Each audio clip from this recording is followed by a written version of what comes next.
Assalamualaikum warahmatullahi wabarakatuh. Baiklah, kami dari kelompok 7 ingin mempresentasikan hasil diskusi kami yang berjudul e-money. Jadi di sini kami akan memperkenalkan diri terlebih dahulu. Yang pertama yaitu Bonia Gusman, Andika Wahyudi, Asmarita Della, dan saya sendiri Okta Melisa. Baiklah, kami akan menjelaskan yang pertama yaitu tentang pengertian e-money, sejarah kelahiran e-money, jenis e-money, manfaat e-money, dan kelebihan kekurangannya. Jadi di sini saya akan menjelaskan pengertian e-money. E-money adalah alat pembayaran yang digunakan media elektronik, yaitu jaringan komputer dan juga internet. Nilai uang dari nasabah tersimpan dalam media elektronik tertentu. E-money sering pula disebut dengan electronic cash, digital money, digital cash, electronic currency, ataupun digital currency. E-money sangat aman untuk digunakan. Bahkan ilmu kriptografi menyatakan bahwa uang elektronik disebut sangat sulit untuk diretas atau dibajak. Jadi kalian tidak perlu khawatir untuk menggunakannya. Kemudian sejarah kelahiran e-money. Perkembangan e-money terdiri mulai sejak tahun 1960. Saat itu perusahaan komputer raksasa atau IBM bekerja sama dengan American Airlines menciptakan suatu sistem yang disebut SABRE, Semi-Automatic Business Receipt Information, yang memungkinkan kantor-kantor American Airlines untuk dipasangkan dengan terminal yang terhubung dengan jaringan telepon, yang kemungkinan perusahaan mengecek secara langsung jadwal keberangkatan, ketersediaan kursi, dan secara digital membuat pesanan yang kemungkinan bisa dibayarkan menggunakan sistem kredit. Tahun 1970-an, bank di Amerika dan Eropa telah menggunakan mainframe komputer untuk melacak transaksi antar cabang dan bank lain. Sistem ini terbukti sukses melewati batasan internasional pertukaran kurs yang dibutuhkan. Baik, selanjutnya saya Asmarita Della akan menjelaskan tentang jenis-jenis e-money. Yang pertama yaitu private software. Private software sering pula disebut dengan digital cash, merupakan e-money yang nilainya tersimpan dalam bentuk hard disk di dalam sebuah PC untuk pemindahan dananya melalui jaringan internet.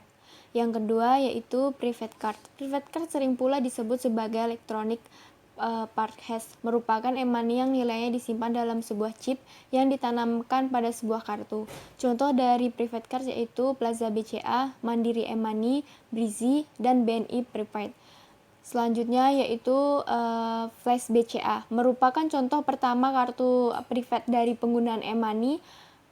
Bank BCA ialah bank yang paling awal memanfaatkan kecanggihan teknologi e-money dengan menerbitkan private card berteknologi canggih. Anda bisa menggunakan kartu ini di berbagai market yang bekerja sama dengan pihak Bank BCA. Sedangkan Mandiri e-money merupakan private card yang diterbitkan Bank Mandiri. Breezy diterbitkan oleh Bank BRI dan BNI Private diterbitkan oleh Bank BNI. Selain beberapa bank di atas, ada juga lembaga non-perbanka yang ikut menerbitkan private cards, misalnya seperti Telkomsel. Manfaat e-money. 1. Memberikan kemudahan, kecepatan, dan kepraktisan dalam melakukan berbagai transaksi pembayaran, sehingga Anda tidak perlu repot-repot menyiapkan uang tunai untuk membayar. 2. Anda tidak perlu menerima uang kembalian yang berwujud barang, seperti halnya permen. Karena dengan e-money, pihak micet hanya perlu melakukan clearing langsung melalui jaringan komputer. Ketiga, sangat aplikatif karena bisa digunakan untuk berbagai transaksi massal bernilai kecil dengan frekuensi tinggi. Misalnya, biaya tol, bayar tiket, transportasi, parkir, fast food, dan lain sebagainya. Baik, saya Boni Agusman akan membacakan slide ke-8, yaitu kelebihan dan kekurangan e-money.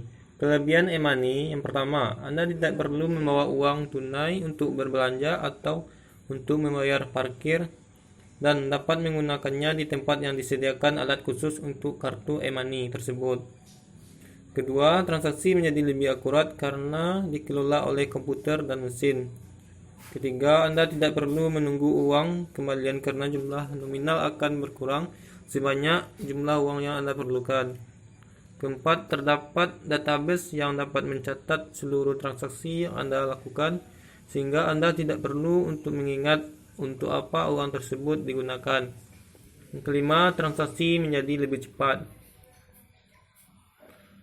Kekurangan e-money. Yang pertama, rentan untuk diretas atau dihack karena menggunakan sistem elektronik dan internet. Kedua, terdapat risiko data hilang karena kesalahan software. Ketiga, belum semua tempat memiliki alat yang dipergunakan untuk menggunakan digital money tersebut serta belum sempat atau tempat memberlakukan e-money tersebut di merchant.